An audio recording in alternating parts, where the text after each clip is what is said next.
Hello, hi, good morning. Welcome to the Unacademy. Welcome Ganga, Nikhil Verma, Surya, Sandhya, Chandrakant, Naidu Nilakanta, Subbalakshmi, Tahir, Dayakar.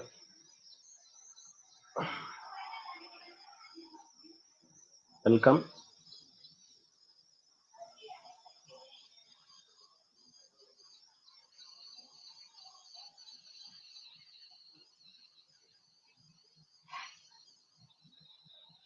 Welcome Vishal, Rajesh, Raju.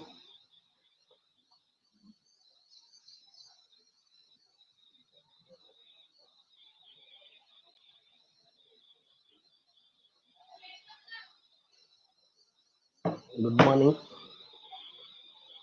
Welcome Pavan, Chennakeshav Kumar. Welcome.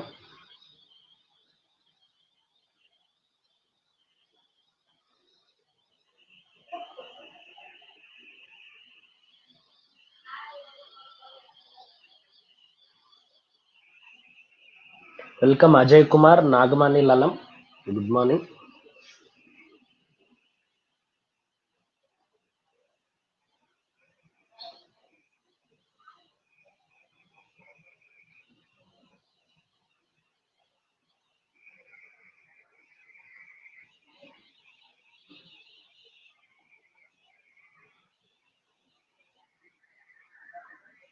Welcome Local Einstein. Good morning.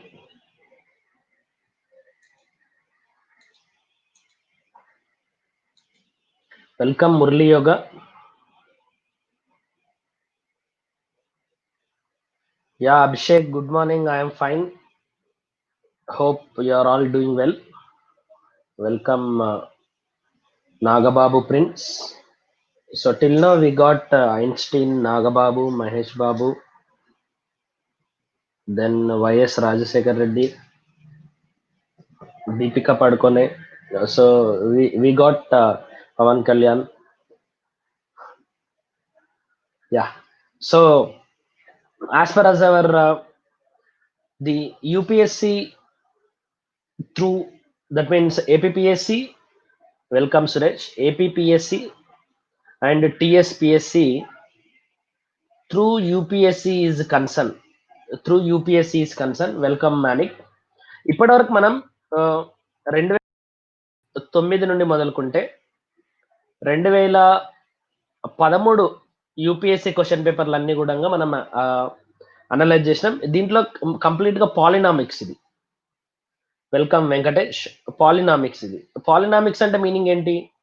కేవలం economy polity questions మాత్రమే మనం concentration చేస్తూ discuss చేసినాం. మిగతా క్వశ్చన్లను ఈ gap లో మనం discuss చేయలేదు. Welcome Asma Shaikh. Last class 2018 కి సంబంధించినటువంటి ఎక్స్క్లూజివ్ ఎకానమీ క్వశ్చన్స్ ని మనం డిస్కస్ చేశాము. ఇంకా కొన్ని క్వశ్చన్స్ ఉన్నాయి. So that also will be discussed in the future classes. ఈ రోజు మనం 2014 కి సంబంధించినటువంటి ఎకానమీ క్వశ్చన్ పేపర్ ని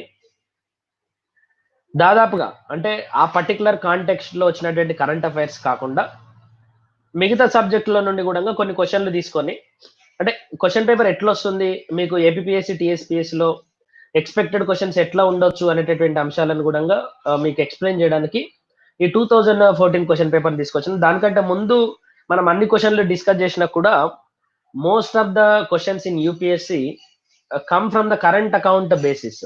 అంటే కరెంట్ ఇష్యూస్ ని బేస్ చేసుకొని క్వశ్చన్లు వస్తాయి. కాబట్టి నేను 2009 ది డిస్కస్ చేసినంత మాత్రాన పెద్దగా యూజ్ ఉండదు.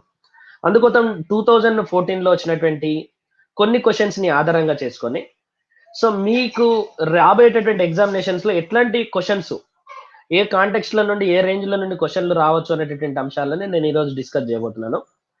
సో వెల్కమ్ శంకర్, సౌమ్య, శివరాజ్ని. Good morning, welcome you all. So ఈ క్లాస్ మొత్తం కూడా ఉండడానికి ప్రయత్నం చేయండి. సో ఎండింగ్ వరకు ఉండండి. సో దట్ మీకు చాలా కన్క్లూజన్స్, ప్రతి క్వశ్చన్ కి కూడా ఒక కన్క్లూజన్ వస్తుంది. ఓకే. సో అండ్ ప్రతి క్వశ్చన్ లో కూడా ఒక ప్రత్యేకమైనటువంటి టెక్నిక్ ఉంటుంది. సో ఆ టెక్నిక్స్ ని, ఆ పర్టికులర్ కాంటెక్స్ట్ లను అన్ని కూడా నేర్చుకోగలిగితే మీకు ఏపీఎస్సి టిఎస్పిఎస్సి లో ఉన్నటువంటి చాలా అంశాల మీద మీకు ఒక అవగాహన రావడానికి ఇది ఉపయోగపడుతుంది. So welcome Mohammad Ali. So let start our question. Lord Curzon 1905లో ప్రారంభించినటువంటి బెంగాల్ రాష్ట్ర విభజన ఎప్పటికి ముగిసింది? Welcome Mahima Sujatha, Mukesh Kumar, welcome Boda Saritha. Lord Curzon 1905లో ప్రారంభించినటువంటి బెంగాల్ రాష్ట్ర విభజన ఎప్పటికి ముగిసింది? ఇప్పుడు నిన్న ఇంగ్లీష్ లో ఇచ్చానండి, 90% మంది తెలుగులో ఇవ్వమన్నారు. సో అందుకోసమే నేను మళ్ళీ తెలుగు క్వశ్చన్ పేపర్ ని తీసుకురావాల్సినటువంటి సందర్భం వచ్చింది. ఓకే, సో మీకు అర్థం కాకపోతే ఇంగ్లీష్ లో కూడా నేను చెప్తాను, so no problem. Okay, yeah, welcome Sunila. మొదటి ప్రపంచ యుద్ధం కొనసాగిన సమయంలో బ్రిటిష్ వారికి భారత సైన్యం యొక్క సహాయం అవసరమైంది. ఇదే సమయంలో బెంగాల్ విభజన కూడా పూర్తయింది. 1911లో ఢిల్లీలోని రాయల్ దర్బార్లో 5వ కింగ్ జార్జ్ కర్జన్ చట్టాన్ని రద్దు చేయడంతో ఈ బెంగాల్ విభజన ముగిసింది. గాంధీజీ యొక్క సహాయ నిరాకరణ ఉద్యమాన్ని ప్రారంభించినప్పుడు 47లో భారత విభజన తర్వాత తూర్పు పాకిస్తాన్ గా అవతరించినప్పుడు బెంగాల్ విభజన అనేది ముగిసింది. సో ఇది హిస్టరీలో రెగ్యులర్ గా వచ్చేటటువంటి question. So let us go for the poll. Let us see how many would answer.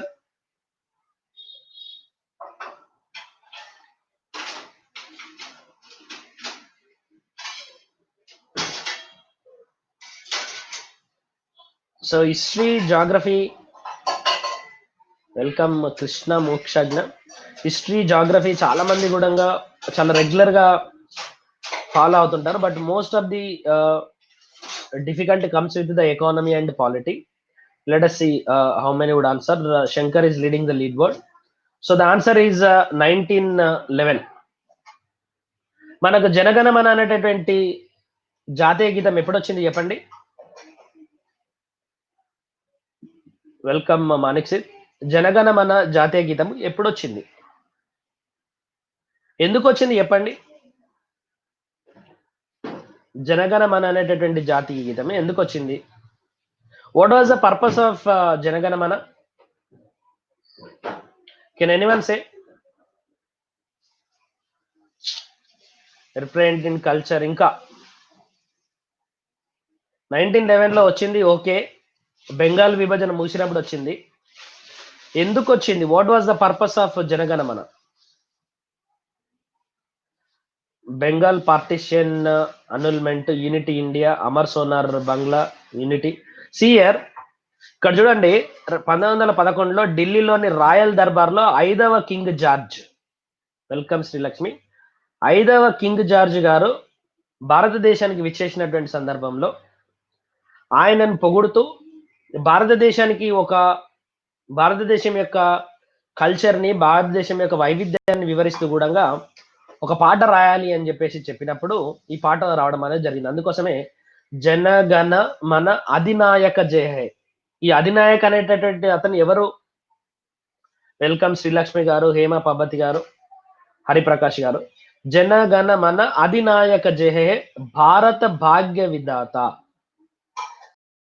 జయ హే గాని, భారత భాగ్య విధాత గాని రెండు కూడా ఎవరు అని అంటే అప్పుడు వచ్చినటువంటి 5వ king George.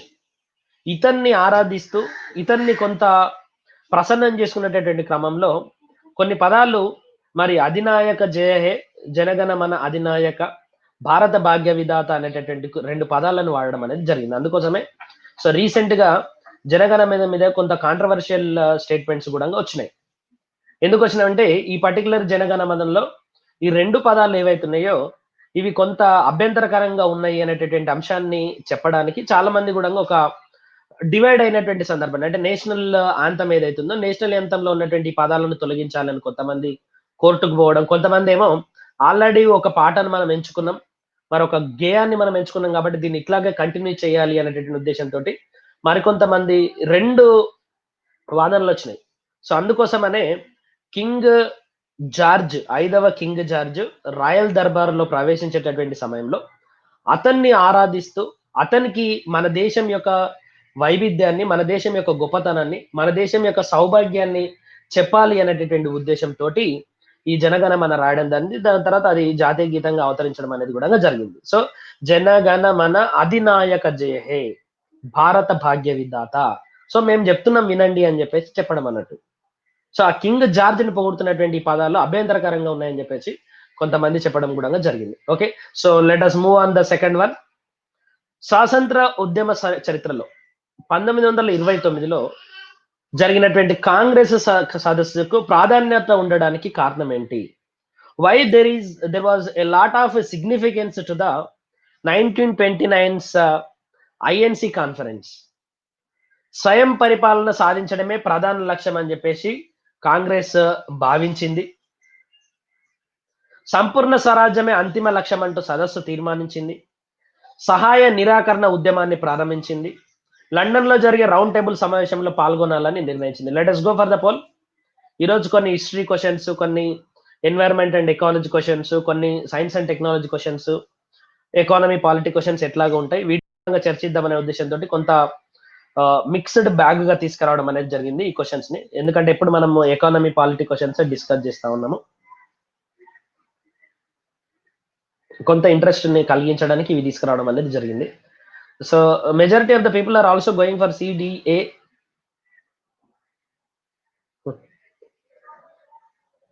So Mohammed Ali is leading the lead board. See Indian National Congress యొక్క సమావేశానికి 1929లో ఎందుకు ఇంత ప్రాధాన్యత వచ్చింది అని అంటే, సంపూర్ణ స్వరాజ్యమే అంతిమ లక్ష్యం అంటూ సదస్సు తీర్మానించింది. సో దీన్నే మనం ఏమంటాం? 1929లో ఈ సంపూర్ణ స్వరాజ్యాన్ని మనం ఏమంటాం? Can anyone say?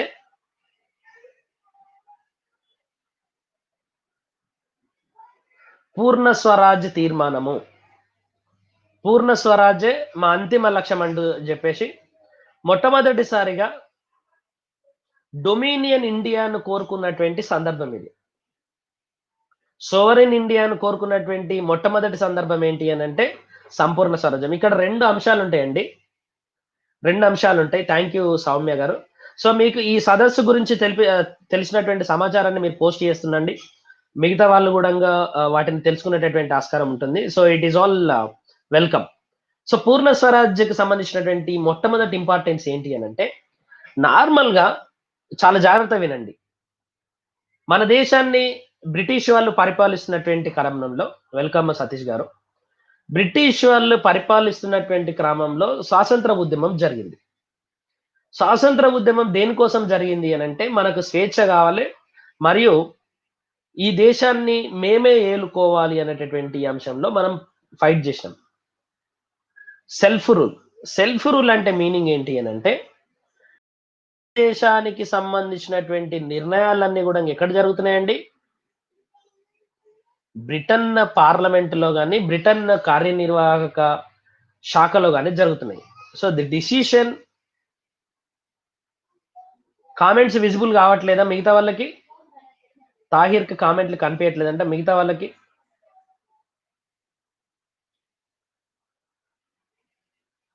ఎస్ అంటే విజిబుల్ కావట్లేదా? ఓకే, సో ఒక్కసారి yeah some comments are not visible అనేది సిస్టమ్ రాంగ్ కాదండి. నార్మల్ గా అన్అకాడమీ వాళ్ళు ఒక రూల్ తీసుకొచ్చారు. Unacademy has got some rules.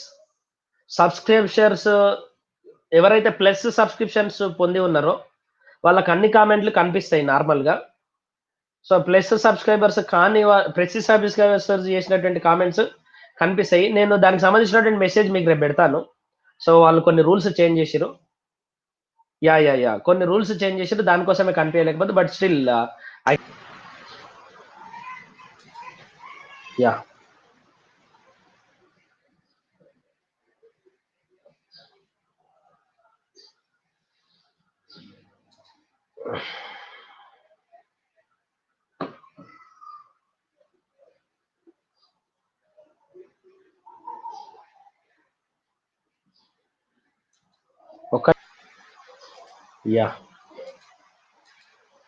Okay, so will clarify it very soon. So ఇక్కడ చూడండి, కామెంట్లు వదిలేయండి. సో నేను చెప్తాను ఏమన్నా ఉంటే కూడా. సో ఒక పర్టికులర్ భారతదేశానికి సంబంధించినటువంటి నిర్ణయాలన్నీ కూడా బ్రిటిష్ పార్లమెంట్ లో జరుగుతుండడం మూలంగా, బ్రిటిష్ పార్లమెంటే మన దేశం మీద ఒక సార్వభౌమాధికారం అంటారు దీన్ని. సార్వభౌమాధికారం, దీన్ని తెలుగులో సోవర్నిటీ అంటారు. సోవర్నిటీ. సో 1929కి వచ్చినటువంటి గొప్ప అదేంటి అని అంటే, మనం 1929 కంటే ముందు స్వాతంత్రం కావాలని అడిగినాం కానీ పూర్ణ స్వరాజ్ కానీ సార్వభౌమాధికారాన్ని కానీ మనం అడగలేదు. Welcome Chandu and Mahesh. స్వాతంత్రం కావాలి అని చెప్పేసి మనం అడగలేదు. స్వాతంత్రం కావాలని అడిగినాం కానీ సార్వభౌమాధికారం కావాలి అనేటువంటి డిమాండ్ ఎప్పుడు కూడా మనం పెట్టలేదు. ఎప్పుడు మనం సార్వభౌమాధికారానికి సంబంధించినటువంటి డిమాండ్ పెట్టినామంటే 1929లో యా సో డొమినియన్ స్టేటస్ మాత్రమే అడిగినాం తప్ప సోవరిన్ స్టేటస్ అడగలేదు. సో 1929లో మనం సోవరిన్ స్టేటస్ తో కూడినటువంటి మనకు ఒక కంట్రీ కావాలి అని చెప్పేసి అడగడం అనేది జరిగింది. అంటే మా నిర్ణయాలు మేమే తీసుకునేటటువంటి ఒక సంపూర్ణ స్వాతంత్రం మాకు కావాలి అని చెప్పేసి డిమాండ్ చేసినటువంటి చరిత్ర 1929కి ఉంది. కాబట్టి 1929లో జరిగినటువంటి ఐఎన్సి లాహోర్లో జరిగినటువంటి ఐఎన్సి సదస్సుకు అంత ప్రాధాన్యత ఉంది. Okay, so next question. ప్రఖ్యాత సత్రియ నృత్యానికి సంబంధించి ఈ దిగువ ప్రతిపాదనలను పరిశీలించండి. సత్రియ నృత్యం. సో చాలా సార్లు కూడా ఈ దేశంలో ఉన్నటువంటి కళల గురించి, ఈ దేశంలో ఉన్నటువంటి ఆర్ట్ గురించి, డాన్స్ల గురించి, ఫోక్ గురించి, ఈ దేశంలో ఫాలో అవుతున్నటువంటి రకరకాల ఫైన్ ఆర్ట్స్ గురించి కూడా ప్రశ్నలు వచ్చినాయి. కలంకారీకి సంబంధించి కానీ ఇవన్నీ కూడా. సో ఇట్లాంటి ప్రశ్నలు మీకు ఏపీఎస్సి టీఎస్పీఎస్సిలో కూడా ఖచ్చితంగా రావడానికి అవకాశం ఉన్నటువంటి ప్రశ్న. ఓకే, బాలు నేను ఆల్రెడీ చెప్పాను, మీకు ఇష్టం వచ్చినట్టు మాత్రమే ఇక్కడ మనం చెప్పడానికి ఉండదు. సో చాలా మంది ఆడియన్స్ ఉంటారు, ఓన్లీ ఇది ఎకానమిక్ క్లాస్ కాదని కూడా చెప్పాను. ఓకే, సో దీంట్లో కొన్ని వేరే క్వశ్చన్స్ కూడా ఉంటాయి. ఆ క్వశ్చన్స్ అన్ని కూడా ఏపీఎస్సి టీఎస్పీఎస్సిలో ఏ రకమైనటువంటి ప్రశ్నలు రావడానికి ఆస్కారం ఉంది అని చెప్పేసి చెప్పడానికి వస్తాయి. Okay, so it is a mix of all questions. So ప్రఖ్యాత సత్రియ నృత్యానికి సంబంధించి ఈ దిగువ ప్రతిపాదనలను పేర్కొనండి. సంగీతం, నృత్యం మరియు డ్రామా ఈ మూడింటి కలయికే సత్రియ. అస్సాంకు చెందిన వైష్ణవుల్లో కొన్ని శతాబ్దాలుగా సజీవంగా ఉన్నటువంటి సాంప్రదాయం. తులసిదాస్, కబీర్ మరియు మీరాబాయిలు కూర్చున్నటువంటి భక్తి గీతాలకు సంబంధించినటువంటి శాస్త్రీయ రాగాలు మరియు తాళాల మేళవింపు అని చెప్పేసి చెప్పిండు. Let us go for the poll. కొంచెం కూడా ఓపిక లేకపోతే మీరు ఏపీఎస్సి టీఎస్పీఎస్సి యూపీఎస్సి ఏం రాస్తారండి?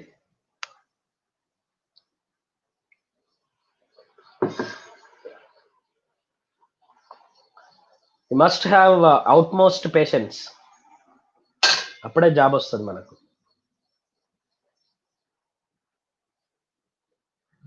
So most of the people are opting for D.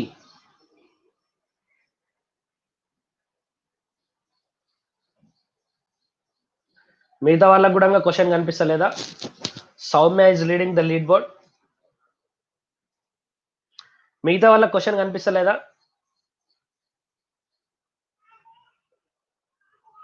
Clear clear. మీరు ఇంటర్నెట్ చెక్ చేసుకోండి అమ్మా గంగ గారు.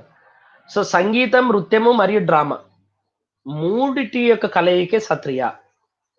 అస్సాంకు చెందినటువంటి వైష్ణవుల్లో కొన్ని శతాబ్దాలుగా సజీవంగా ఉన్నటువంటి సాంప్రదాయమే ఈ Sattriya. So the answer is A and B. See ఈ క్వశ్చన్ ని తీసుకొచ్చినటువంటి పర్పస్ ఏంటి అని అంటే, ఈ దేశంలో ప్రత్యేకంగా నడపబడుతున్నటువంటి ఇంకా సజీవంగా ఉన్నటువంటి లేదా ఇప్పటికే అంతరించిపోయినటువంటి నృత్యాల గురించి, ఆర్ట్ గురించి ఖచ్చితంగా అడిగేటటువంటి ఆస్కారం ఉంది. మనకు కల్చర్లో అడిగేటటువంటి ఆస్కారం ఉన్నటువంటి ప్రశ్నలు. Kindly go through with these kind of dances and art forms. Next, Ghadar అంటే ఏంటి? సో చాలా సార్లు కూడా మనం దీన్ని వింటా ఉన్నాము. సో చాలా సార్లు కూడా దీనికి సంబంధించినటువంటి ప్రశ్నలు వస్తా ఉన్నాయి. So what exactly the Ghadar means? So let us go for the poll. Ghadar అనేటటువంటి ఈ కాన్ఫరెన్స్, గదర్ అనేటటువంటి పార్టీ ఎప్పుడు వచ్చిందో కూడా చెప్పాలి మీరు. ఇప్పుడు గదర్ అనేటటువంటి పేరుతోటి చాలా మంది కూడా మన దేశంలో ఇప్పటికీ కూడా ఉన్నారు.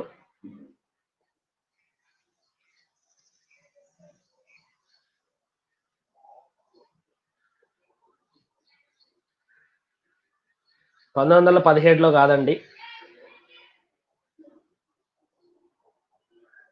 52% of the people have opted for right answer. Soumya Pothugunta is leading the lead board. So the answer is San ఫ్రాన్సిస్కోలో భారతీయులు ఏర్పాటు చేసినటువంటి విప్లవ సంఘమే ఈ గదర్ అనేటటువంటి అంశము. సో దీన్ని 1913లో ఏర్పాటు చేశారండి, 17లో కాదు. నెక్స్ట్, భారత సంస్కృతి మరియు సాంప్రదాయాలకు సంబంధించి కలారియ పట్టు. సో దీన్ని కూడా చాలా సార్లు వేరే ఎగ్జామినేషన్స్ లో అడిగాడు. యూపీఎస్సీలో అడిగిన తర్వాత చాలా స్టేట్ పిఎస్సిలో ఈ కలారియా పట్టు గురించి అడిగినటువంటి సందర్భం ఉంది. So what exactly the Kalaripayattu? So let us go for the poll.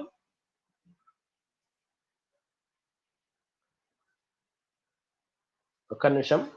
So ఇప్పటికీ దక్షిణ భారతదేశంలో కొనసాగుతున్నటువంటి పూర్వకాలం నాటి శైవానికి చెందినటువంటి భక్తి ఆచారం, దక్షిణ భాగానికి చెందినటువంటి కోరమండల్ ప్రాంతంలో ఇప్పటికీ కనిపించే పురాతన శైలి కాంస్య మరియు ఇత్తడి పనులు, మలాబార్ ఉత్తర భాగంలో సజీవ సాంప్రదాయక పురాతన నృత్య నాటక రూపం, దక్షిణ భారతదేశానికి చెందినటువంటి కొన్ని ప్రాంతాలలో ఇప్పటికీ కనిపించేటటువంటి పురాతన యుద్ధ కళ. సో ఇది నృత్య రూపమా, పసిడి పనుల, భక్తి ఆచారమా, యుద్ధ కళన, ఏంటి అసలు? మనం అంశాలు కొన్ని గుర్తుపెట్టుకునేటప్పుడు చాలా జాగ్రత్తగా గుర్తుపెట్టుకోవాలండి. So let us see how many would answer right one.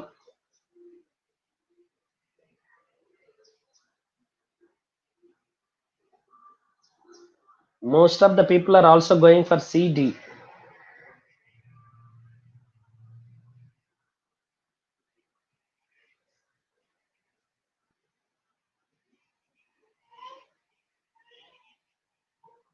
Yeah, so 53% of the people have opted for right answer. So Soumya is leading the lead board. So the answer is ఇదొక యుద్ధ కళ అండి. So దక్షిణ భారతదేశానికి చెందినటువంటి Kerala state లో ఉంటుంది. ఇప్పటికీ దీన్ని వాడుతా ఉన్నారు, కలారియా పట్టు అని చెప్పేసి మీరు గూగుల్లో కొడితే వస్తుంది. సో మీరు ఎప్పుడైనా కూడా ఒక డాన్స్ గురించి కానీ లేదా ఇట్లాంటి చిన్న చిన్న పదాల గురించి నేర్చుకునేటప్పుడు ఫస్ట్ కలారియా పట్టు అనేది ఒక యుద్ధ కళన, లేదా ఒక భక్తి ఆచారమా, ఒక డాన్సా, లేదా ఒక నృత్య రూపకమా అనేది మీరు గుర్తు చేసుకుంటే క్వశ్చన్లలో మిమ్మల్ని ఎంత కన్ఫ్యూజ్ చేసినా, ఇప్పుడు మీరు క్వశ్చన్లలో అన్నిట్లలో కూడా వేరియేషన్ ఉన్నటువంటి అంశం ఏంటి అంటే, ఇక్కడ యుద్ధ కళ అని ఇచ్చిండు, ఇక్కడ నాటక రూపం అని ఇచ్చిండు, ఇక్కడ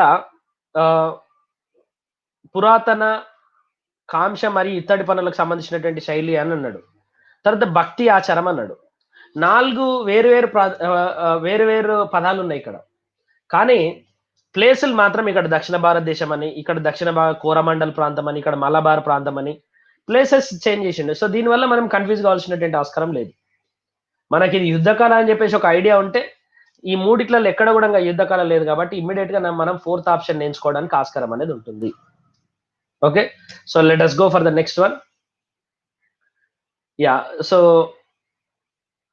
చరిత్ర సాంప్రదాయాలు మరియు సంస్కృతికి సంబంధించి బౌద్ధులకు సంబంధించినటువంటి దేవాలయాలు అడిగిండు. సో ఇది నేను ఇట్లా అంటే బౌద్ధులకు జైనులకు సంబంధించి ఎక్కువ ప్రశ్నలు వస్తున్నాయనేటువంటి అంశాన్ని ప్రస్తావించడానికి దీన్ని తీసుకొచ్చిన. సో దీన్ని మీరు తర్వాత సాల్వ్ చేసుకోవచ్చు. దీనికి సంబంధించినటువంటి ఆన్సర్ కూడా నేను ఇస్తాను. ఓకే, సో దీని ఆన్సర్ వచ్చేసి ఏ అండ్ సి మాత్రమే. సో దీని తర్వాత మీరు మళ్ళీ ఒకసారి పీడిఎఫ్ ను డౌన్లోడ్ చేసుకున్న తర్వాత చూడండి. సో నెక్స్ట్, విక్టోరియా మహారాణి ప్రకటన 1858కు సంబంధించి ప్రధాన లక్ష్యాలు ఏంటి? 1857 ప్రథమ స్వాతంత్ర ఉద్యమం జరిగిన తర్వాత మరి ఈ పర్టికులర్ ప్రకటన రావడం అనేది జరిగింది. సో ఆమె ఇచ్చినటువంటి ముఖ్యమైనటువంటి లక్ష్యాలు ఏంటి? So let us go for the pole.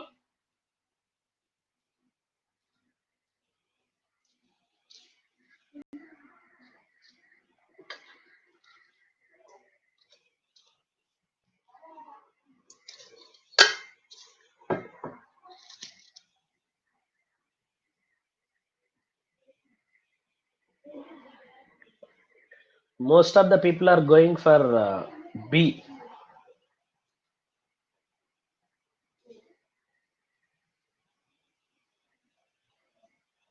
Durgam Vandana, good morning. Dev, good morning. So 1858కి సంబంధించి భారత్లో ఈస్ట్ ఇండియా కంపెనీ వర్తకాన్ని నియంత్రించడం అనేది ఓకే. షూర్ హేమ గారు. భారత్‌లో ఈస్ట్ ఇండియా కంపెనీ యొక్క వర్తకాన్ని నియంత్రించడం అనేది మేము చేస్తామని జెప్పేసి విక్టోరియా మహారాణి గారు ప్రకటించలేదు. ఇది ఫస్ట్ మీరు తెలుసుకోవాల్సినటువంటి అంశం. సో, ఎక్కడ సి ఉన్నా గూడంగా అది ఆన్సర్ కాదు. ఓకే. సో, దీన్ని తీసేయండి. ఇక్కడ సి ఉంది, ఇక్కడ సి ఉంది కాబట్టి ఇది గాదు. తర్వాత భారత్‌లోని ఏ సంస్థానాలనైనా విలీనం జేసుకోవడం అనేది విక్టోరియా మహారాణి గారు ప్రకటించినటువంటి ముఖ్యమైనటువంటి ప్రకటన. సో, ఏ అనేది రైట్ గాబట్టి ఫస్ట్ ఆప్షన్ రైట్. భారత పరిపాలనా వ్యవస్థను బ్రిటిష్ రాచరికం కిందకి తీసుకెళ్లడం. అంటే మీనింగ్ ఏంటి? ఇంతకుముందు దీన్ని మీరు చాలా మంది కూడా ఉల్టా అర్థం చేసుకున్నారు. ఇంతకుముందు 1957 కంటే ముందు భారత ప్రథమ స్వాతంత్ర సంగ్రామం జరగడానికంటే ముందు ప్రతి ప్రకటన గూడంగా కంపెనీలు రూల్ చేసేటటువంటి ప్రక్రియ ఉండే. ఈస్ట్ ఇండియా కంపెనీ గాని, ఇంకా కొన్ని కంపెనీల యొక్క కనుసన్నలలో జరిగింది. ఎప్పుడు గూడంగా అధికారికంగా బ్రిటిష్ ప్రభుత్వం భారతదేశాన్ని ఓకే. భారతదేశాన్ని తమ ఆధీనంలోకి తెచ్చుకుంటున్నట్టు ఎప్పుడు గూడంగా అధికారికంగా ప్రకటించలేదు. సో, మొట్టమొదటిసారిగా భారత పరిపాలనా వ్యవస్థను బ్రిటిష్ రాచరికం కిందకి తీసుకెళ్లడం అనేది మొట్టమొదటిసారిగా వీళ్ళు ప్రకటించిర్రు. సో, రాణి ఇచ్చినటువంటి ప్రకటన ఏదుందో, ఆ ప్రకటననే భారత పరిపాలనా వ్యవస్థను బ్రిటిష్ రాచరికం కిందకి తీసుకెళ్లడం. తర్వాత భారత్‌లో ఏ సంస్థలనైనా విలీనం చేసుకోవడం అనేటటువంటి ప్రక్రియను మొదలుపెట్టింది గూడా ఇక్కడ నుండే. మనకు 1864లో వచ్చినటువంటి బక్సర్ యుద్ధం నుండి మొదలుకుంటే, బ్రిటిష్ ప్రభుత్వం ఫాలో అవుతున్నటువంటి పాలసీలో 1858కి వచ్చే వరకల్లా అధికారికంగా అన్ని సంస్థానాలను విలీనం చేసుకోవాలనేటటువంటి ఒక గొప్ప లక్ష్యంతోటి వాళ్ళొచ్చిర్రు. వాళ్ళకు గొప్ప లక్ష్యం అది. ఓకే. ఆ ప్రకటన జరిగింది ఎప్పుడు అనంటే 1858లో. ఓకే. నెక్స్ట్. యాహ్! సో, పర్యావరణ సున్నిత జోన్‌లకు సంబంధించిన వరకు ఈ క్రింద పేర్కొన్నటువంటి ప్రతిపాదనల్లో ఏది నిజం? వన్యప్రాణి సంరక్షణ చట్టం 1972 కింద ప్రభుత్వం ప్రకటించినవే పర్యావరణ సున్నిత జోన్‌లు. పర్యావరణ సున్నిత జోన్‌లుగా ప్రకటించినటువంటి ప్రాంతాలలో వ్యవసాయం తప్ప మరే ఇతర మానవ కార్యకలాపాలను అనుమతించరు. పర్యావరణ సున్నిత జోన్ అంటే ఇంగ్లీష్‌లో ఏమంటారండి? Can anyone say?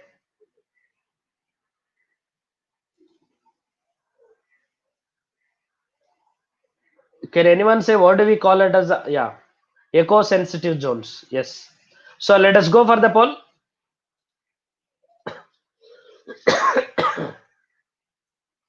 Yeah, eco sensitive zones.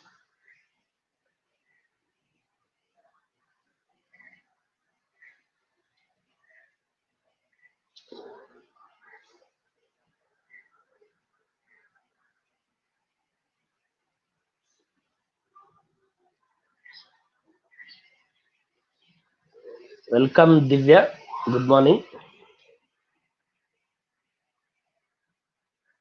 So majority of the people have opted for A, B, C, but the right answer is A. Naidu Nilakanta is leading the leaderboard. So see here, according to the Wildlife Protection Act of 1972 కింద ఏవైతే ప్రాంతాలను echo sensitive జోన్లుగా ప్రకటిస్తారో అవి మాత్రమే echo sensitive జోన్లు. Echo sensitive జోన్‌లో వ్యవసాయం తప్ప మరే ఇతర మానవ కార్యకలాపాలను అనుమతించరని ఉంది. అట్లేముండదు. అక్కడ ఉన్నటువంటి నోమాడిక్స్ గాని, మరి కొన్ని అనుమతించినటువంటి ప్రాంతాలు గూడంగా ఉంటాయి. యాహ్! బి ఇచ్చానా నేను. సారీ అండి. So, the answer is a మాత్రమే. ఓకే. నెక్స్ట్. దిగువ ప్రతిపాదనలను పరిశీలించండి. పర్యావరణ పరిరక్షణ చట్టం 1986 కింద జంతు సంక్షేమ బోర్డ్ ఏర్పడింది. జాతీయ పెద్ద పులుల సంరక్షణ సంస్థ గూడంగా చట్టబద్ధమైనది. జాతీయ గంగా నది పరివాహక సంస్థకు ప్రధాని నేతృత్వం వహిస్తారు. సో, ఈ క్రింది వానిలో సరి అయినది ఏంటి అని జెప్పేసి అడుగుతా ఉన్నాడు. So, let us go for the poll. So, క్వెషన్‌లు ఒకసారి చదవండి.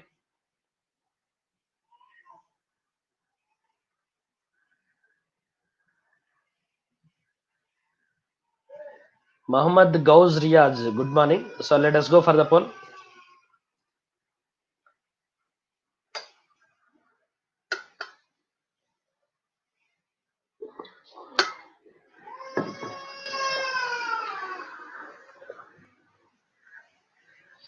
So majority of the people are opting for B.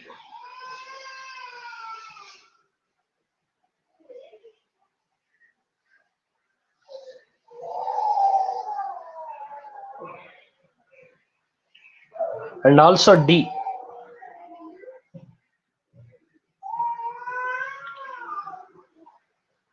So Naidu Nilakanta is leading the leaderboard. So the answer is B and C అండి. So ఈ ప్రశ్న మీకు ఎందుకు తీసుకురావాల్సి వచ్చింది అని అంటే చాలా ప్రశ్నలు కూడా ఎకాలజీ అండ్ ఎన్వైరన్మెంట్ లో ఉన్నటువంటి యాక్టుల గురించి దాని ద్వారా ప్రాక్టికల్ గా జరుగుతున్నటువంటి కొన్ని అంశాల గురించి అడుగుతా ఉన్నాడు. అది ఏపీపీఎస్ లో అడుగుతున్నాడు, టీఎస్పీఎస్ లో అడుగుతున్నాడు. ఇక్కడ చూడండి, జంతు సంక్షేమ బోర్డు అనేది మనకు వైల్డ్ లైఫ్ ప్రొటెక్షన్ యాక్ట్ కింద ఏర్పాటు అవుతుంది. ఇంకా మిగతా అన్ని కూడా రైటే. Next, so this is economy question. So first time 19th question ద్వారా మనం ఎకానమీ క్వశ్చన్ చూస్తా ఉన్నాం. వరల్డ్ ఎకనామిక్ అవుట్లుక్ ప్రచురించినటువంటి సంస్థ ఏది? అంతర్జాతీయ ద్రవ్యనిధి, ప్రపంచ అభివృద్ధి కార్యక్రమం, ప్రపంచ ఆర్థిక సంస్థ, ప్రపంచ బ్యాంకు. సో మీరు క్వశ్చన్ చదవండి.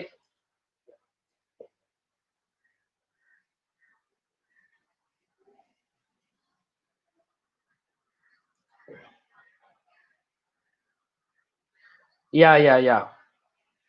So let us go for the poll. యూపీఎస్సీలో ఏ క్వశ్చన్లలో అయితే అడుగుతాడో అవే క్వశ్చన్లను ఏపీటీఎస్ లో జరిగేటటువంటి ప్రశ్నలలో చాలా సార్లు కూడా అడుగుతాడు. అందుకోసమే నేను ఏపీఎస్సి టిఎస్పిఎస్సిని యూపీఎస్సి ద్వారా కూడా మనము చాలా వరకు అధ్యయనం చేయొచ్చు అనేటటువంటి దాంతో నేను ఈ పర్టికులర్ కోర్సును స్టార్ట్ చేయడం అనేది జరిగింది.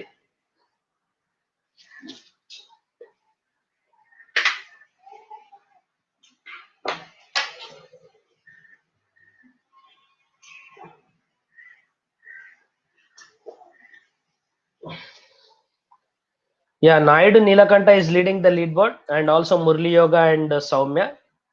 So the answer is international monetary fund. So నిన్న మొన్న నేను ఎకనామిక్ సర్వే లో ఉన్నటువంటి అంశాలను ఎంసీక్యూస్ ద్వారా సాల్వ్ చేసినటువంటి క్రమంలో కూడా వరల్డ్ ఎకనామిక్ అవుట్లుక్ ప్రకారం మన యొక్క దేశ జనాభా మన వృద్ధి రేట్ ఎంత ఉంది, ఎంత ఎక్స్పెక్ట్ చేస్తుంది అనేటువంటి అంశాలను కూడా డిస్కస్ చేసినాం. ఖచ్చితంగా యూపీఎస్సిలో ఒక పర్టికులర్ రిపోర్ట్ ఇచ్చి, ఒక పర్టికులర్ ఇండెక్స్ ఇచ్చి దీన్ని ఎవరు ప్రచురిస్తున్నారు అనేటువంటి అంశంలో 2 నుండి 3 క్వశ్చన్లు అడుగుతారు. ఇదే స్టైల్ ఇప్పుడు ఏపీఎస్సి టీఎస్పీఎస్సిలో కూడా ఆప్ట్ చేసుకున్నారు. కాబట్టి ఏ పర్టికులర్ అంతర్జాతీయానికి సంబంధించినటువంటి ఇండెక్స్ అయినా కూడా మీరు దాన్ని ఎవరు ప్రచురిస్తారు, దాని యొక్క పారామీటర్స్ ఏంటి. సో నిన్న రీసెంట్ గా మనము 2 days back ease of doing a business index ర్యాంకులను ప్రచురించారు. సో ఇక్కడ నిర్మలా సీతారామన్ గారు ప్రకటించారు. ఆ నిర్మలా సీతారామన్ గారు ప్రకటించేటటువంటి క్రమంలో ఆమె తీసుకున్నటువంటి పారామీటర్స్ ఏంటి, ఎన్ని పారామీటర్స్ అని తీసుకుంటారు, ఈ అన్ని పారామీటర్స్లలో ఆంధ్రప్రదేశ్ యొక్క స్థానం ఎంత, ఓవరాల్ గా ఆంధ్రప్రదేశ్ యొక్క స్థానం ఎంత, తెలంగాణ యొక్క స్థానం ఎంత, తెలంగాణలో తీసుకున్నటువంటి ఇంగ్రీడియంట్స్ ఏంటి. సో ఈ రకంగా కనుక మీరు కొంత అయితే ఈజీగా ఈ అంశాలకు ఆన్సర్ చేయొచ్చు. Welcome Nageswari as well as the తోటసేను. Let us go for the poll. అయ్యా, సో కింద కేంద్ర బడ్జెట్ లో ఈ దిగువ పేర్కొన్నటువంటి వాటిల్లో వేటిని ప్రణాళికేతర వ్యయం కింద చూపారు. సో సరైన సమాధానం ఉంది రక్షణ వ్యయం, వడ్డీ చెల్లింపులు, జీతాలు, మరియు పింఛన్లు, సబ్సిడీలు. సో ఒకసారి క్వశ్చన్ చదవండి.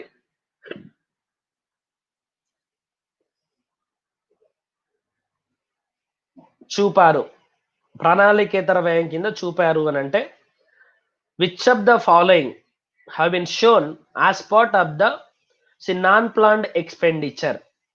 So let us go for the poll. So non planned expenditure కిందకి ఏమేమి వస్తాయని అడుగుతా ఉన్నాడు.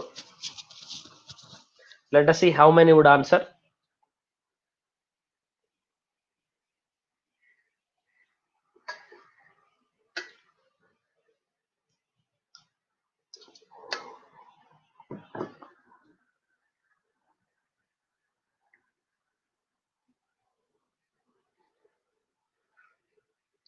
So most of the people are going with the B as well as the C. So 38% of the people have opted for right answer. Naidu Nilakanta is leading the leaderboard. So the answer is A, B, C, D అండి. ప్రణాళికేతర వ్యయం ప్రణాళిక వ్యయం అంటే planned ఎక్స్పెండిచర్కి non planned ఎక్స్పెండిచర్కి ఉన్నటువంటి difference ఏంటి అని అంటే very simple. Welcome Sampath. Planned expenditure అని అంటే మీనింగ్ ఏంటి అని అంటే 5-year ప్లాన్స్ లో పేర్కొన్నటువంటి పథకాల మీద పెట్టేటటువంటి ఎక్స్పెండిచర్ ని మనం ప్లాన్డ్ ఎక్స్పెండిచర్ అని చెప్పేసి అంటాం. అది కాకుండా పెట్టేటటువంటి ఎక్స్పెండిచర్ ని నాన్ ప్లాన్డ్ ఎక్స్పెండిచర్ అని చెప్పేసి అంటాం. సో ఇక్కడ నాన్ ప్లాన్డ్ ఎక్స్పెండిచర్ అంటే మీనింగ్ ఏంటి అని అంటే నథింగ్ బట్ రెవెన్యూ ఎక్స్పెండిచర్ లో వచ్చేటటువంటి ఎక్స్పెండిచర్. సో ఇక్కడ రక్షణ వ్యయం కానీ వడ్డీ చెల్లింపులు కానీ జీతాలు సబ్సిడీలు ఇవన్నీ కూడా 5-year ప్లాన్స్ లో పొందుపరిచినటువంటి పథకాలు కావు. ఇవన్నీ కూడా రెగ్యులర్ గా ఒక రాజ్యం చేయాల్సినటువంటి స్పెండింగ్స్, ఒక రాజ్యం చేయాల్సినటువంటి ఎక్స్పెండిచర్లు. కాబట్టి కేంద్ర బడ్జెట్ లో ప్రణాళికేతర వ్యయం కింద వేటిని చూపారు అని అంటే ఇవన్నీ కూడా వస్తాయి. ఇప్పుడు ఇవన్నీ కూడా మనకు రెవెన్యూ ఎక్స్పెండిచర్ కింద వస్తాయి. ఓకే, సో నెక్స్ట్, పార్టీ ఫిరాయింపులను నిరోధించే నిబంధనలో ఈ దిగువ పేర్కొన్న రాజ్యాంగంలోని ఏ షెడ్యూల్లో ఉన్నాయి? Yes. So which of the following schedule describes about the anti defection law? Second schedule, fifth schedule, eighth schedule, 10th schedule. So let us go for the poll. Swami ఒకటి, గుడ్ మార్నింగ్, వెల్కమ్. సో దీనికి 100% right answer వస్తుందని నేను expect చేస్తున్నాను. దీనికి కూడా answer చేయని వాళ్ళు దాదాపుగా 15% ఉన్నారండి. It's a really unacceptable thing. ఎందుకంటే యాంటీ డిఫెక్షన్ లా ఏ షెడ్యూల్ కింద వస్తుంది అనేది కాన్స్టిట్యూషన్ బేసిక్ గా స్క్రాచ్ నుండి చదివేటటువంటి ఎవరైనా కూడా ఈ ప్రశ్నకు సమాధానం చెప్పాలి. ఉన్నాయే 12 షెడ్యూళ్ళు. అండ్ దాంట్లో ఇప్పుడు మనం చూసినటువంటి షెడ్యూల్ 17, 21% మంది రాంగ్ ఆన్సర్ ఇచ్చారు. So Naidu Neelakantha is leading the lead board. So the answer is 10th schedule అండి. Through which constitutional amendment act 10th schedule లో యాంటీ డిఫెక్షన్ లా ను చేర్చారు చెప్పండి? 52nd constitutional amendment act of 1985. Yes, 52nd constitutional amendment act of 1985 ప్రకారం anti defection లా వచ్చింది. దీనికి కూడా 20% మంది తప్పు చెప్పారు. నెక్స్ట్, భారత జాతీయ చిహ్నం కింద చెక్కబడి ఉన్న మన జాతీయ నినాదం సత్యమేవ జయతేను ఎక్కడి నుండి స్వీకరించారు? ఇదైతే కొన్ని కోకోలలో అడిగిరు, ఏపీఎస్లో అడిగిరు, టీఎస్పీఎస్లో అడిగిరు, మళ్ళీ కూడా అడుగుతారు. Let us go for the poll.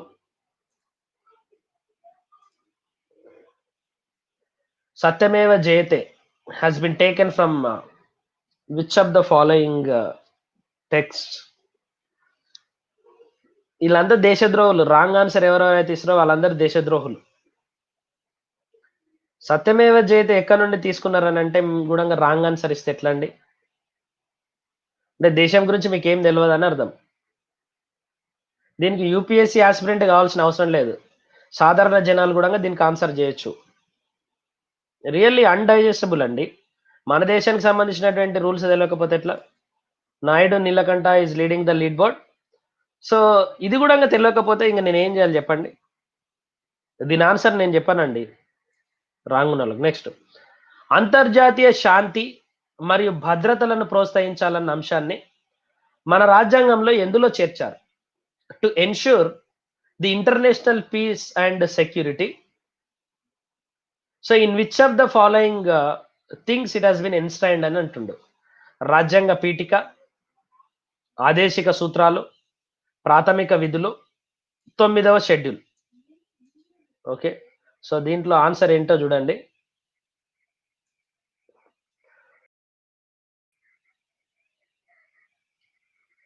Let us go for the poll.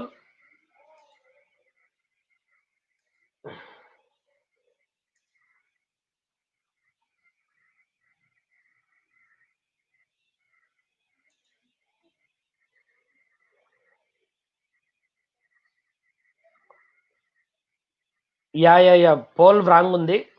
Yeah నాకు కూడా తెలుగు చాలా కన్ఫ్యూజింగ్ అండి. ఎస్ నేను ఓన్లీ తెలుగు మీడియం వాళ్ళ కోసమే తెలుగును డిస్కస్ చేస్తున్నాను. Otherwise it would be very difficult for me. Yeah under article 51 Naidu Nilakanta is leading the lead board. Under Article 51, under directive principles of state policy, the international peace and security is ensured. Okay, next. Yeah, ఇది most important economy question ఇది. ఈ దిగువ పేర్కొన్న వాటిల్లో భారత్లో ప్రణాళికకు సంబంధించినది ఏది? So which of the following is actually related with the planning in India? ఆర్థిక సంఘం, ఫినాన్స్ కమిషన్, జాతీయ అభివృద్ధి మండలి, నేషనల్ డెవలప్మెంట్ కౌన్సిల్, కేంద్ర గ్రామీణాభివృద్ధి మంత్రిత్వ శాఖ, so union ministry of rural, కేంద్ర పట్టణాభివృద్ధి మంత్రిత్వ శాఖ, so urban ministry, then parliament. So ఈ దిగువ ఇచ్చినటువంటి వాటిల్లో సరి అయిన సమాధానాన్ని ఎంపిక చేయండి. ఒకసారి చూసుకోండి అమ్మా ఆప్షన్లు.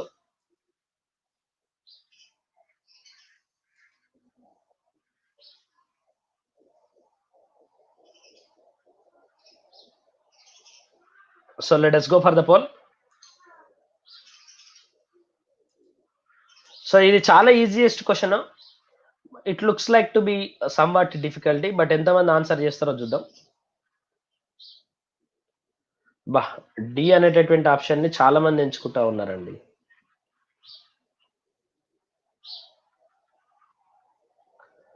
విజేతలు పరాజితులలో ఒకే తేడా ఉంటుందండి. యూపీఎస్సీలో కానీ, ఏపీఎస్సీలో కానీ, టీఎస్పీఎస్సీలో విజేతలందరూ కూడా స్పెసిఫిక్ గా ఆలోచిస్తారు. Only 24% of the people have opted for right answer. Okay, so Naidu Neelakantha is leading the lead board. See, job కొట్టే వాళ్ళకి కొట్టని వాళ్ళకి ఒకటే ఒక తేడా ఉంటుందండి.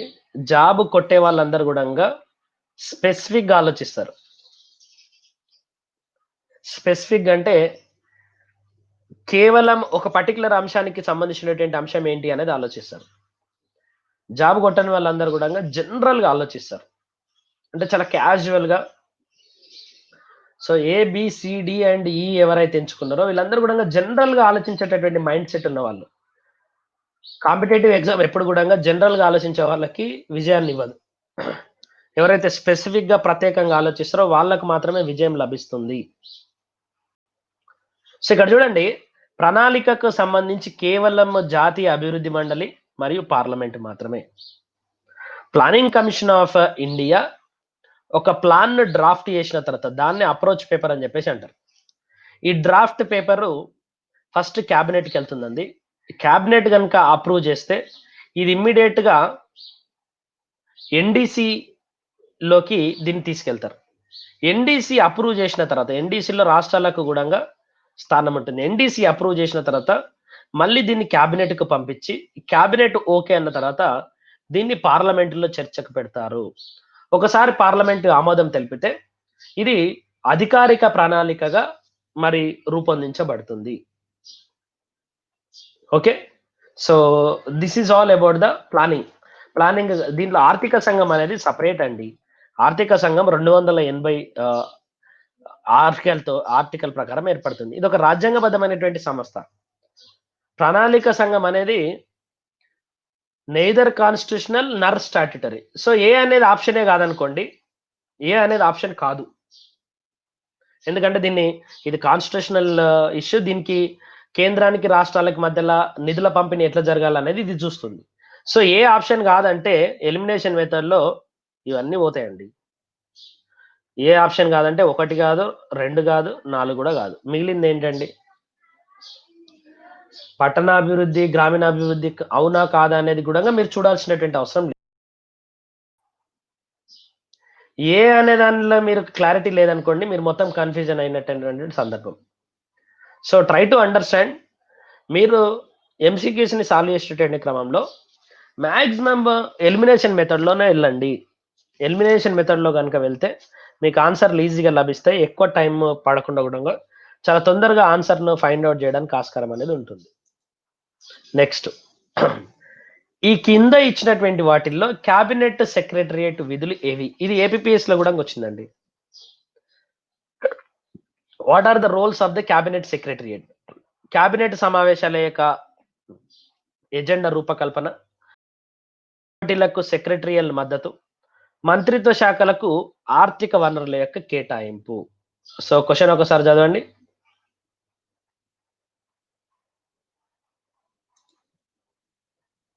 Okay, so let us go for the poll.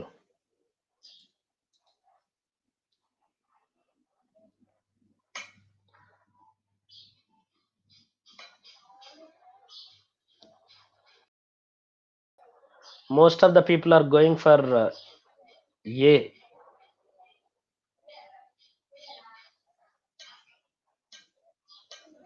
So దీన్ని కూడా ఎలిమినేషన్ మెథడ్ లో సాల్వ్ చేయొచ్చండి.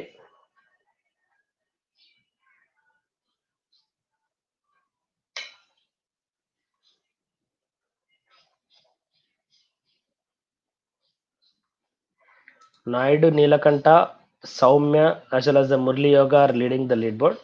So the answer is A and B మాత్రమే.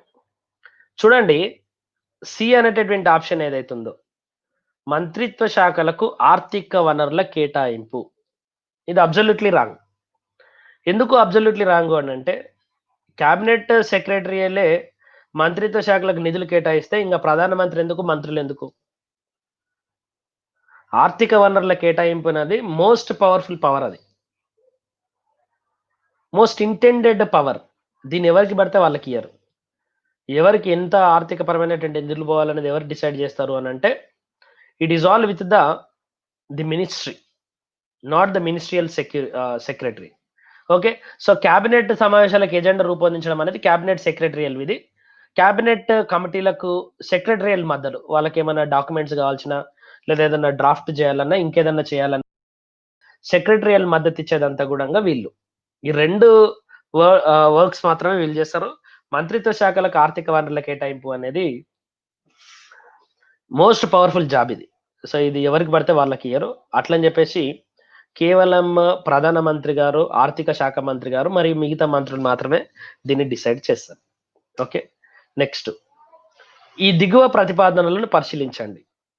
రాజ్యాంగబద్ధమైనటువంటి ప్రభుత్వం, ది కాన్స్టిట్యూషనల్ గవర్నమెంట్, రాజ్యాధికార ప్రయోజనాల రీత్యా వ్యక్తిగత స్వేచ్ఛపై ప్రభావయుతమైనటువంటి పరిమితులను విధిస్తుంది. So in the interest of the nation, the state can impose restrictions on the individuals Liberty. వ్యక్తిగత స్వేచ్ఛ ప్రయోజనాల రీత్యా రాజ్యాధికారంపై ప్రభావితమైనటువంటి పరిమితులు విధిస్తుంది. In the interest of the individual Liberty, it can impose some restrictions on the state. So which one of the following is perfect? ఇది ఒక most concept question, చాలా అద్భుతమైనటువంటి క్వశ్చన్. సో ఒకసారి ఆప్షన్లను చదవండి అమ్మా.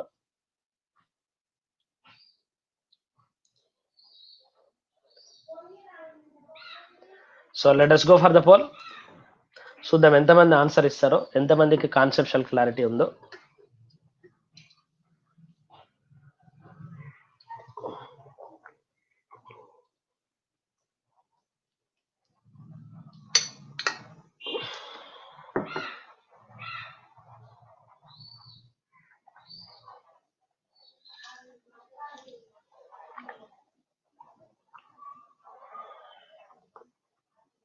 సో ఇక్కడ రెండు ఉన్నాయండి, state versus Soumya Pothugunta.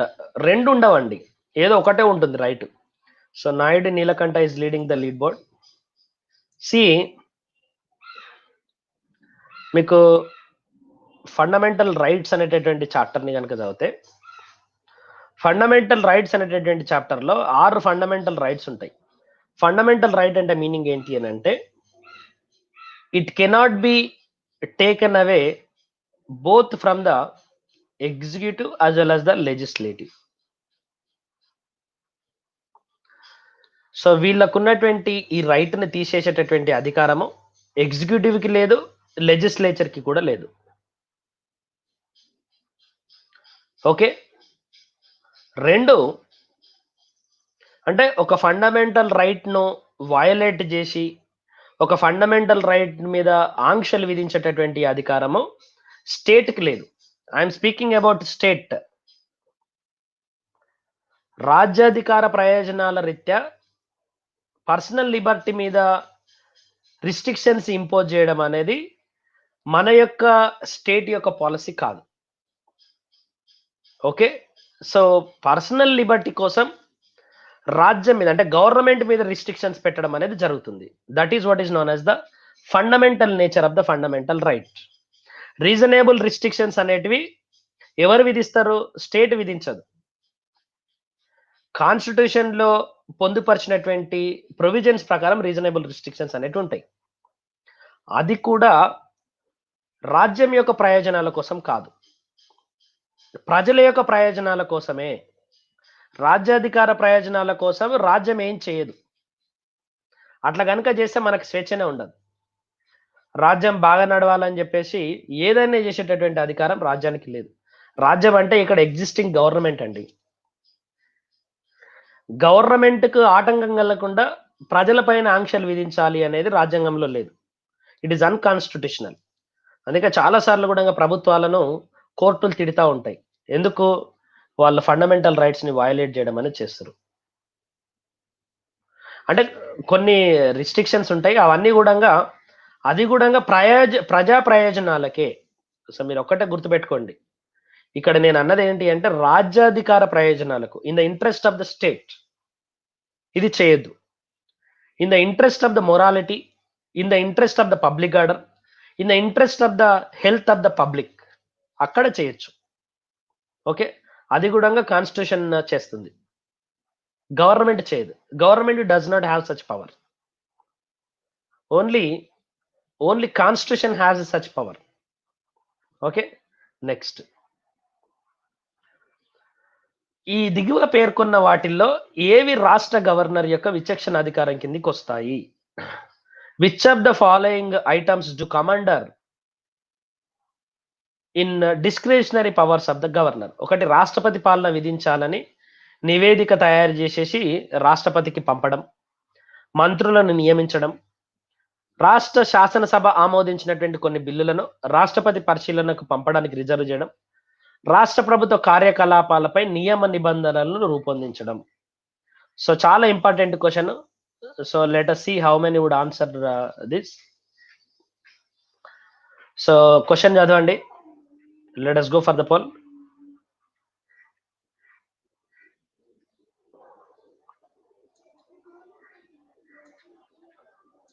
So దీన్ని ఎలిమినేషన్ మెథడ్ లో కనుక మీరు చదివినట్టయితే చాలా ఈజీగా ఆన్సర్ చేయొచ్చు అండి.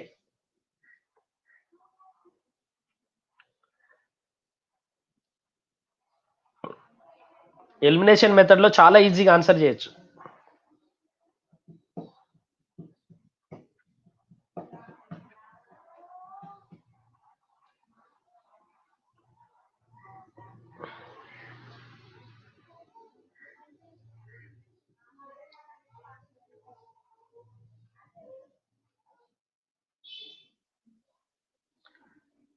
Naidu Nilakanta is leading the lead board. So the answer is A and C అండి. ఇక్కడ చూడండి, మోస్ట్ రాంగ్ ఏంటో గుర్తుపట్టండి ఫస్ట్, లేదా మోస్ట్ రైట్ ఏందో గుర్తుపట్టండి. ఇక్కడ చూడండి, బి అనేటటువంటి ఆప్షన్ చూడండి మీరు. What is B? మంత్రులను నియమించడం అనేది గవర్నర్ యొక్క డిస్క్రిషనరీ పవర్స్ కిందికి వస్తుందా? Appointing ministers does not come under the discretionary power of the governor. It can be done only on the aid and advice of the chief minister. So B అనేది answer కాదు. So B ఎక్కడెక్కడ ఉందండి? ఇక్కడ B ఉంది, ఇక్కడ B ఉంది, ఇక్కడ B ఉంది. This is what is known as the elimination method. అన్ని బిలను మీరు స్ట్రైక్ అవుట్ చేసిన తర్వాత మిగిలినటువంటి ఆప్షన్లు ఏంటి? A and C. అంటే డి, రాష్ట్ర ప్రభుత్వ కార్యకలాపాలపై నియమ నిబంధనలు రూపొందించడం గవర్నర్ యొక్క విధి కాదు. ఒకవేళ ఆయననే నియమ నిబంధనలు రూపొందిస్తే ఇక రాష్ట్రానికి ప్రభుత్వం ఎందుకు, ముఖ్యమంత్రి ఎందుకు, మంత్రిమండలి ఎందుకు? Okay, so the answer is 2. Next, ఒక టూత్ పేస్ట్ కొనుగోలు చేసేటప్పుడు మనం చెల్లించేటటువంటి అమ్మకం పన్ను కేంద్ర ప్రభుత్వ పన్ను, రాష్ట్ర ప్రభుత్వం వసూలు చేసేటటువంటి కేంద్ర ప్రభుత్వం పన్ను, కేంద్ర ప్రభుత్వం వసూలు చేసేటటువంటి రాష్ట్ర ప్రభుత్వ పన్ను, రాష్ట్ర ప్రభుత్వం విధించి వసూలు చేసేటటువంటి పన్ను. సో ఒక్కసారి క్వెషన్ చదవండి చాలా క్లియర్‌గా. సో దీన్ని ఏం టాక్స్ అంటారో చూడండి. ఓకే. సో చాలా ఇంపార్టెంట్ క్వెషన్ ఇది. మీకు ఏపీఎస్‌సి, టీఎస్‌పీఎస్‌సిలో కూడా అడిగాడు.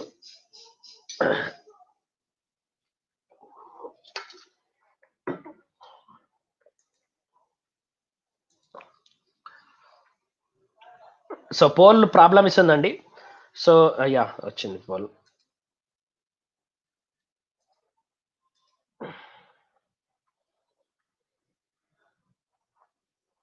So you can opt the poll. ఒక టూత్ పేస్ట్ కొనుగోలు చేసేటప్పుడు ఇది చాలా simple and ground level question అండి. పోల్ రావట్లేదా? ఓకే. ఓకే. సో పోల్ రావట్లేదు. Okay. No problem. So the answer is ఇప్పుడు వస్తుంది చూడండి.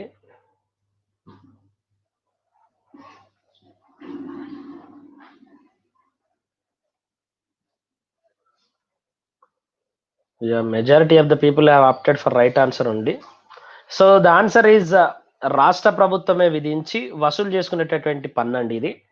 So this is nothing but VAT అండి. Value added tax.